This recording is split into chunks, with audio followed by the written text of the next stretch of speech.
All right, Alessandra, if you don't mind popping on to the next slide.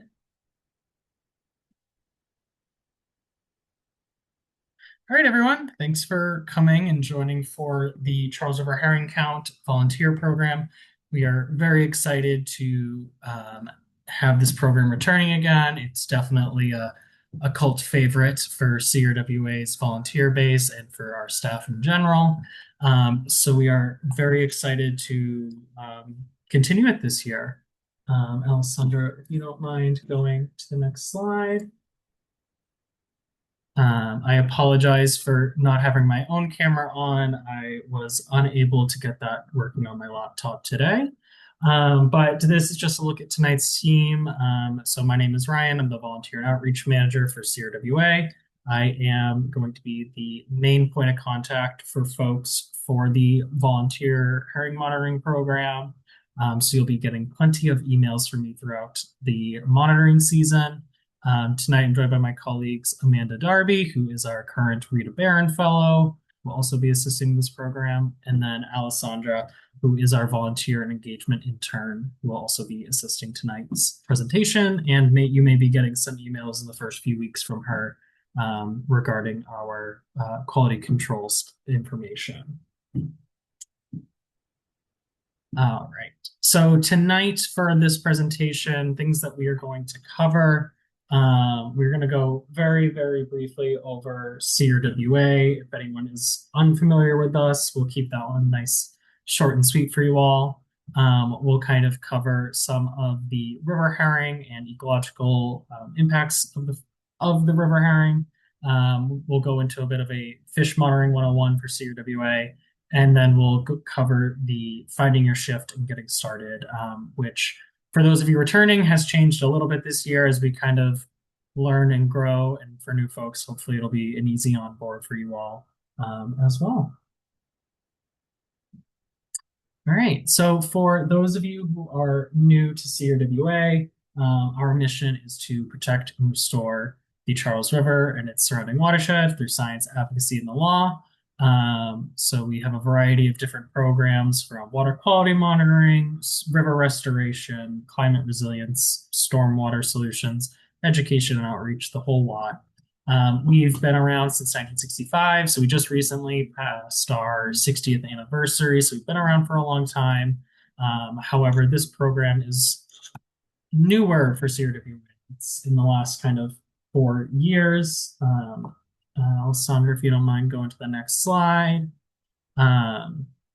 As I said, this was our kind of our mission. So as part of that, we're developing science-based strategies to increase our resilience, protect public health, and promote environmental equity as we confront climate change. And this is one of our programs that helps us kind of understand the ecological health of our watershed a little bit more. For those of you unfamiliar with the Charles River's kind of extent, it starts all the way in Hopkinton and then kind of meanders its way downstream to Boston Harbor. It's one of three major rivers that kind of dumps into the harbor. So there is the Mystic to the north, the Charles in the middle, and then a Ponset kind of in the south for Boston Harbor. And if you were to draw a straight line from Hopkinton to Boston, that's basically the Boston Marathon route. But you know, it's a windy river, so it takes its time to get there. These are those kind of main program areas that I had discussed. For those who are interested, you can always go to CRWA's webpage to learn more about the awesome programs that each of those program areas offer to folks. There's volunteer opportunities for most of the program areas, very much so for river science, river restoration, and our education and outreach if you're looking to continue outside of just the herring monitoring program with CRWA. So our fish monitoring and herring monitoring program falls under the river restoration program. This program mainly focuses around removing defunct dams that no longer serve a purpose, tackling invasive species, daylighting streams, which is usually bringing them to the surface if it's been buried for urbanization, and restoring the natural ecology and building climate resilience. The herring monitoring program focuses on kind of that ecology of the program, as we are trying to increase and build fish connectivity within the Charles River, so that these fish can make their way upstream. So Charles River herring, we kind of consider them a little ecological miracle. Um, Alessandra, if you want to go to the next slide, thank you. So they used to be much more abundant in New England's rivers, and their populations had kind of died out a way back from various reasons, and they are considered a anadromous fish. So they spend most of their life at sea, and they come up river to spawn and lay their eggs, very similar to fish like salmon. Herring, however, do not die off right after laying their eggs like a salmon might.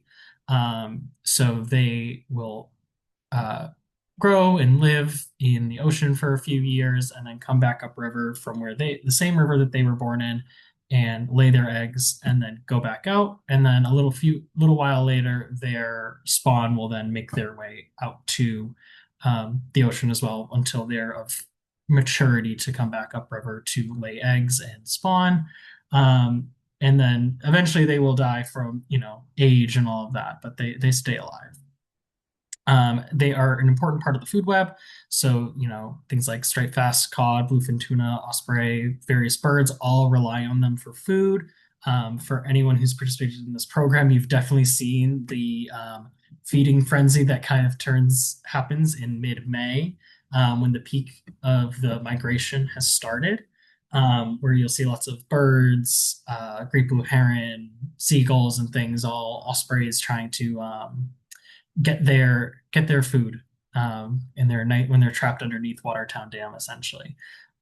Also, historically, they have been part of indigenous food sovereignty. So various tribes within Massachusetts, such as the Nipmuc, Massachusetts, and Wampanoag tribes, have all relied on this migration historically for a food source and for sustenance. And so it's very important from an indigenous stewardship perspective that the herring migration is strong, and we would hope that one day we're able to allow those tribes to use this as a food source again.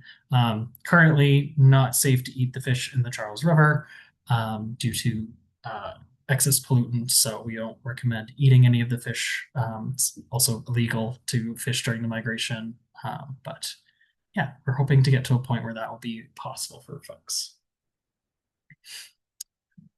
These are the various types of kind of migratory fish that are around. We won't be seeing any salmon, unfortunately, but we do see American shad, alewife herring, blueback herring, and rainbow smelts, are all anadromous fish that make their way up the Charles River. You will not be responsible for identifying between any of these different species, but it is good to know when you see, if you can get a good look at them at all, seeing the differences between them.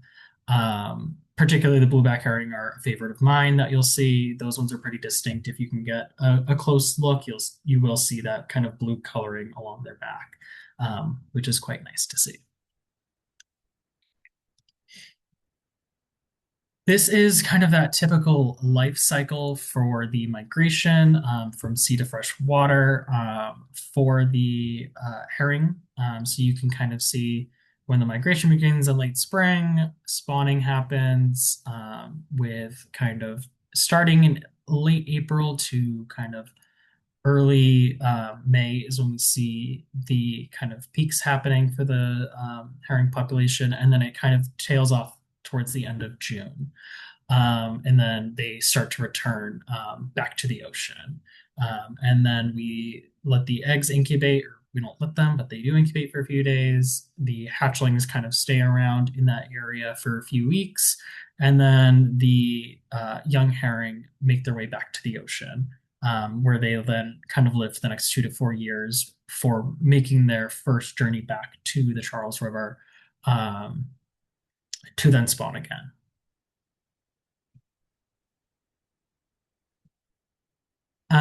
So we have historically, for the Charles River, seen hundreds of thousands of migratory fish, all from those various different species and that are kind of listed on the slide here. Um, However, it is dropped in population over the last few years due to human impact and human urbanization. If you don't mind going to the next slide, Alessandra, you can see in 1623, um, colonists were given the right to build their own fishware and prevented indigenous people from using it, which led to a lot of systemic oppression to make room for the kind of burgeoning settler population and lots of industry that was building up along the Charles River and along rivers in general at this time. And then in 1634, that fish weir was replaced with a stone dam, and there has been a dam in place ever since. So various mills and things have all been built. And this is looking, sorry, specifically at Watertown Dam. Um, and various mills and places of industry have all been incorporated around Watertown Dam. Since then, it no longer serves any of that function. It is now just a dam that is there. There is a fish ladder installed on the dam. Um, However, it is inadequate in size and it's also on the wrong side of the river for fish. Fish are much like humans, or at least people in the United States, and they like to drive on the right side of the river on their way up. And the fish ladder is on the left side of the river if you're looking upstream. Alessandra, if you don't mind going to the next slide, we can look at kind of some of the stopping points. This is where that kind of um, fish passage and river connectivity comes into effect. So there's about 19 dams on the Charles River currently, which can impede fish passage. And so the first barrier that our fish are going to experience is the New Charles River Dam, which is right at the mouth of the Charles River. It's what separates the Charles from Boston Harbor, so the Charles doesn't have any estuary zone. But the New Charles River Dam does serve many purposes and is of very much of high value for the Boston Cambridge area um, for various reasons. However, that is their first barrier. We do on occasion see fish get trapped there because they have to open up the locks to allow the fish through. And that system has not been cleared. CRWA has no sway or say over that, so we just have to trust in the processes that the dam managers have in place to allow fish through. But once they get through there, the kind of next dam that they're going to hit for fish barrier is going to be that Watertown Dam. And like I had mentioned, that dam is does have a fish ladder. It is on the wrong side of the river for where fish are normally going to kind of migrate up to. So there are definitely instances where fish are not making it past the ladder as they should be. I believe previous studies have been done that have shown that many fish kind of see the water hit Watertown Dam and then kind of go back downriver and kind of loop because they're not able to make it further upriver where they would like to be. And then there's a series of other dams that they might hit. So the reason we monitor at Watertown Dam is because it is that first kind of barrier that they're going to hit, as well as it is a easy site for volunteers to access and monitor at, which is very good. People can safely monitor there. And it is a site that CRWA has been suggesting and hoping to, has been working towards dam removal for the site. So we would like to create kind of a baseline of data for that system.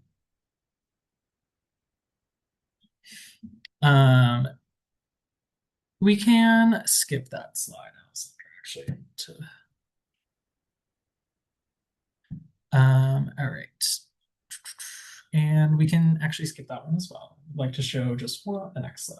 Perfect. Sorry. So this is just a quick look at, as we start to look at and think about kind of dam removal, why CRWA is a proponent for dam removal for dams that no longer serve a purpose.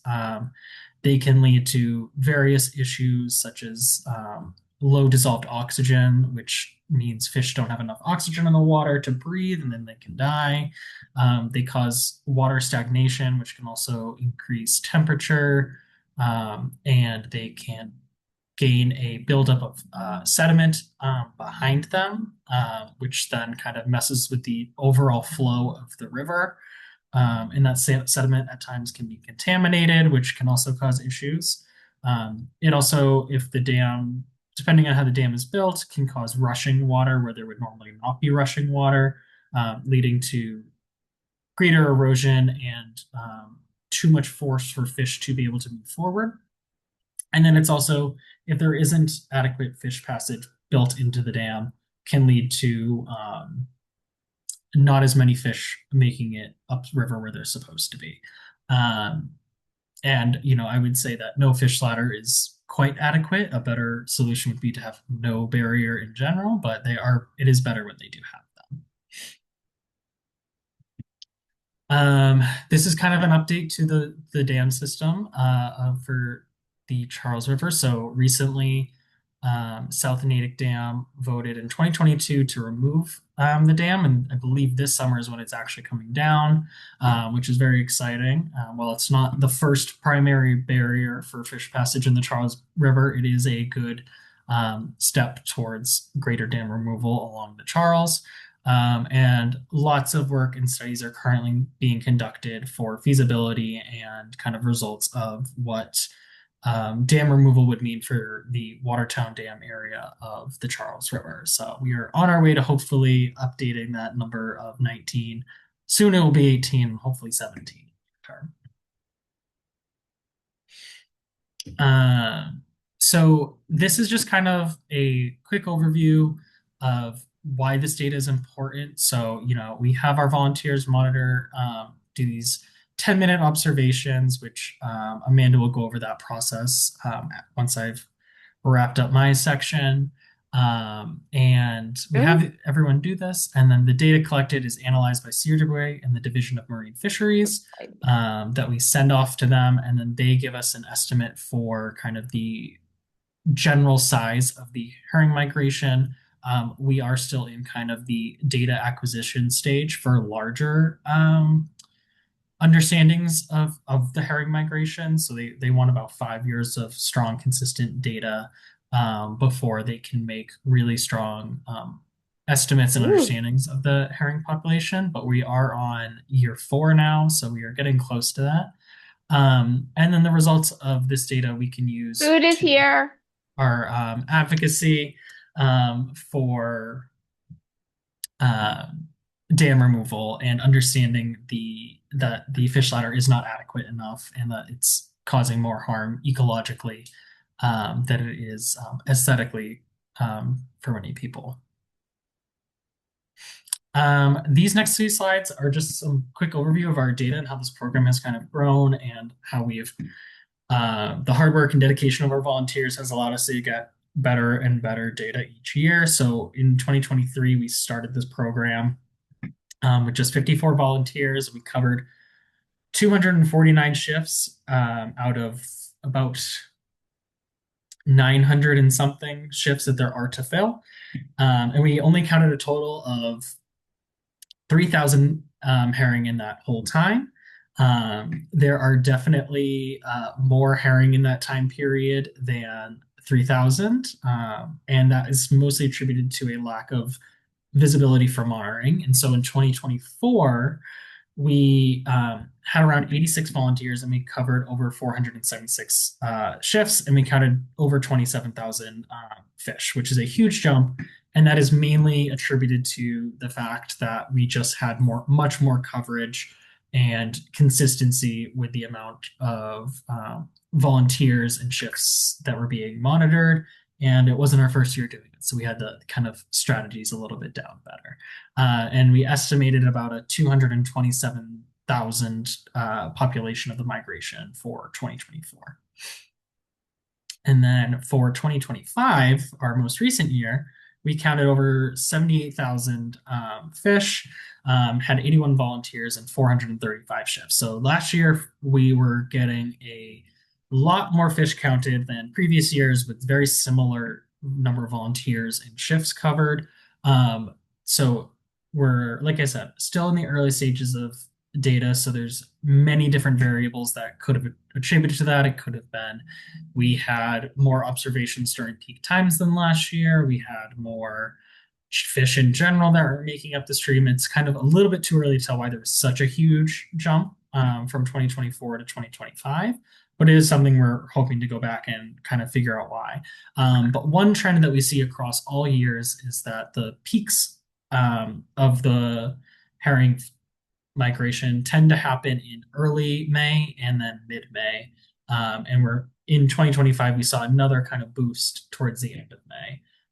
And the beginning of the migration in April and June tends to have less fish. However, I do want to emphasize the reason have such a long monitoring period right now, because we're still in that 5 year period, is that we need to kind of calibrate when we are monitoring. And so we kind of do the maximum amount of monitoring that we can for now, whereas so that we can hope in the future to narrow that window down when we have a better understanding of when the fish are coming. So zero counts in the beginning, middle, and end of the herring count are just as important right now as counts that reach over 1,000 in a 10-minute period. So I do want to emphasize that, even if your 10-minute shift doesn't have any fish in it, those are super valuable right now to kind of calibrating that window so that we can narrow down our monitoring time to be as impactful as it could be. All right. I think we'll save questions for the end, actually, as we just I want to make sure we stay on time. So I'm going to pass things off to Amanda. All right, so now is the time where we'll talk about how you're going to monitor and count fish. Next slide, please. So I think we're missing one, but that's okay. So counting will take place from April 13th to June 30th at the Watertown Dam. The protocol that you're going to be following is it was developed by the Department of Marine Fisheries. There we go. And it includes counting fish for 10 minutes within the hour-long shift that you sign up for. And Alessandra will give you details on how to sign up in just a bit. So all observations will be made at the viewing platform, and you want to make sure you're at the viewing platform and not anywhere else around the dam, just because there's a good view there. And then, like Ryan said, even if you don't count any fish, it's still important to record that information because it allows us to better understand when the herring are migrating. Yeah. All right. So we will provide you with all of the supplies that you need, including a clicker for counting, a timer, polarized sunglasses if you need them, and then you'll just need to bring your cell phone with you to record the data that you collect. And all of these supplies will be found in a box on the site. So when it's your time for your shift, you will go to the Watertown Dam, and there's free parking there across the street. And you just want to be careful that you're crossing the street safely. And then after you cross the street, you'll follow along the path down to the dam, where you can find the box with all of the supplies. And then there's a temporary fence set up, and you'll just need to move the temporary fence back so you can access the box. And then you'll be able to get into the box, and the code is listed right there. And then all of the supplies will be there ready for you. And then after you have all the supplies out of the box, you'll move to the viewing platform, which is located above the fish ladder. And then there's a fence between right in front of the viewing platform. So when you're counting, you're going to want to look through the fence and not like over or around it just to make sure you're being safe, but you also don't have an obstructed view. And you'll count fish that move upstream over the viewing platform from right to left, and you'll be counting them for 10 minutes. But before you start counting, you'll want to make sure you have the timer set for 10 minutes. You'll set the clicker to 0, and then you will count the fish. After the 10 minutes are up, you can move back down to where the box is, and this would be a good time to record your data so you don't forget how many fish you've counted. You'll make note of the date and the time that you were there, the number of fish that you counted, and then you'll also include the air temperature, which if you're looking at the thermometer, the air temperature will be the red bar and the water temperature will be the blue bar. So you want to make sure you record both of those. And then you'll also note the weather and any other notes you might have about what's going on. And then you'll record all of that information on this Google form. And the link is there and the QR code. And this slideshow will be shared with you also, so you'll still have access to this. And then at this point, you can return all the materials to the box. You'll lock the box back to the fence, put the temporary fence back where it was, and then make sure you take all your belongings with you. And that is it for me.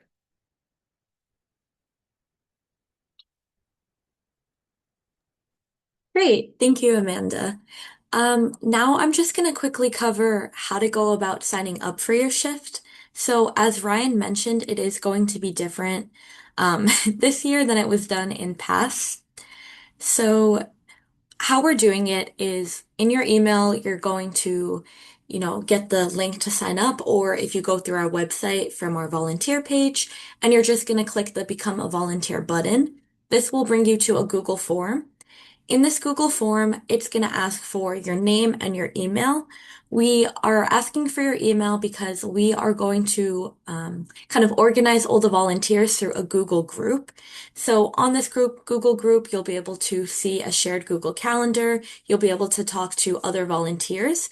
And also from this Google form, this is where you're going to actually select your shift time. So in the past, how we've done it is just if you have availability on a certain date and time, you would sign up for that shift, and on another week, you could pick a different date and time. Like Ryan mentioned, having consistent data is really important for this program. So we wanted to try something new this year.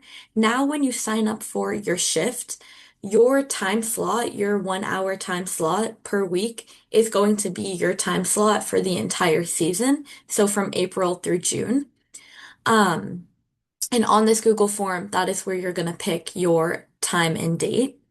And then if you want to, through this form, you can also select a second time and date. Then, like I mentioned, with your email, you're going to be added to a Google group.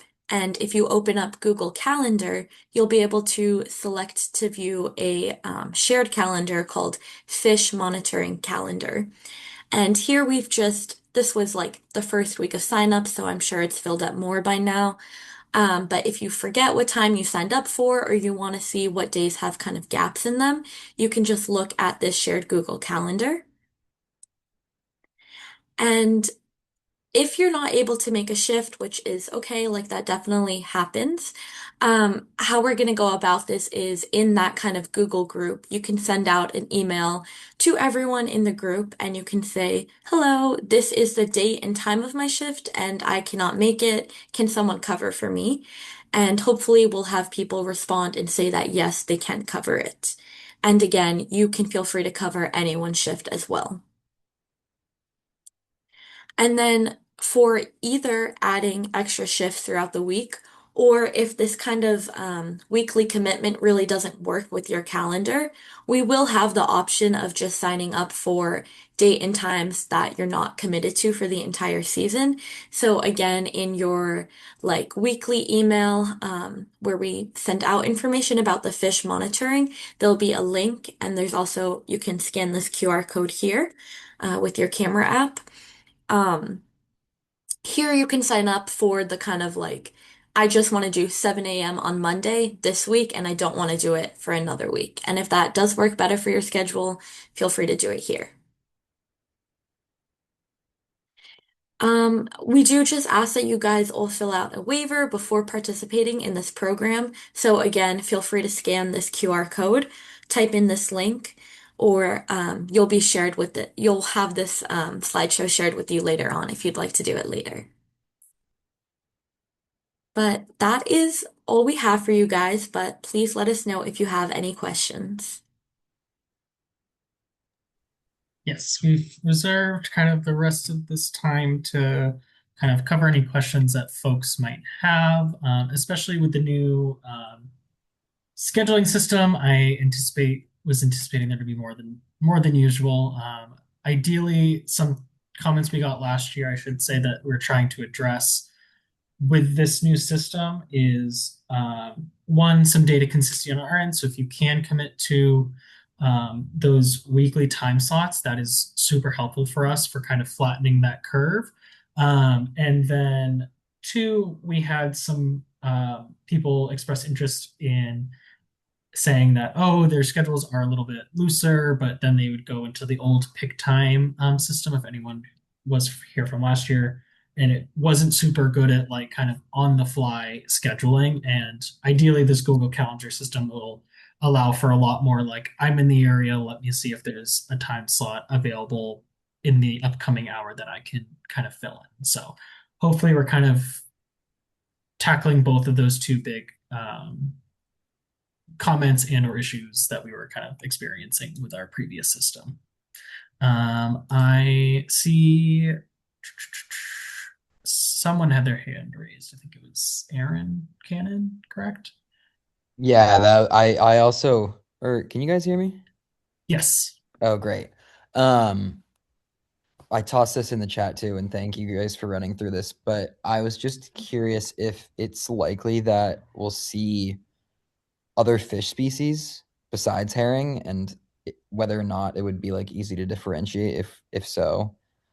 Um, Yeah. Great question. We do definitely have people report seeing like other fish. There's usually quite a large size disparity. I'm forgetting off the top of my head the one that folks had been seeing last year, but I'll try to. So we have a photo of it somewhere, and I'll try to send that around to people in the follow up email as an example. Typically, the herring are pretty um, similar in size. They're a like relatively small fish. Um, but yeah, you'll see if you see like a much larger fish, I wouldn't add that to your count. What you got saw it. in previous slides, those kind of like black darts over that white board are very similar to what we most herring are going to look like, and everything else will look pretty different. I saw someone put in the chat they saw an eel last year, which is really cool to see. We love that seeing the eel population in the Charles River as well. And like I said, I'll look for the photo. We have a really cool photo of another fish, and I'm completely blanking on the name of what type of fish it was. But yeah, they're pretty easy to differentiate. You won't really be able to differentiate too much between like type of herring, like the versus like blueback versus rainbow smelt, unless you get like super up close, which sometimes you can, but for the most part, we're just looking for general herring population, not specific species or anything. Sweet. Thank you. All right, and then I see Susan Marino has said, just to be sure, it seems okay to sign up as available rather than committing to a weekly time, as in we don't have to do both. Correct, yes. We are asking if you are able to commit to the weekly schedule, that is preferred, but we understand not everyone can, so we are going to encourage people to still sign up for as many shifts as you can. throughout the week. If that's once a week and it changes, that's great. If that's you want to do 10 a week, go crazy. I'm excited to see that. Um, so yes, you can still sign up for as many or as few as you want. But we are, like I said, trying to flatten that data curve a little bit and normalize that. Um, and we'll put out in a weekly kind of email to all of our herring monitors, kind of open shifts that are still available to folks. That typically goes out on like the Friday or the Saturday the week before. And it will have information on which shifts are still open for folks to sign up for to kind of get people to fill them if they're available. Um, a copy of this recording will also be sent out to everyone. It'll be on our YouTube channel, as well as a copy of the slides for folks as well. Those will all be made available also on our website and through various links and resources in our weekly communications if you ever need a refresher on these details. And if you ever have trouble signing up for shifts or anything like that, feel free to reach out to me or Alessandra. We are more than happy to kind of help get you set up as you need to be.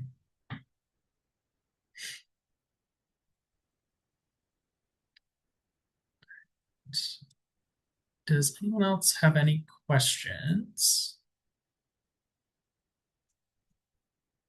Speak now or forever. Let me actually stop.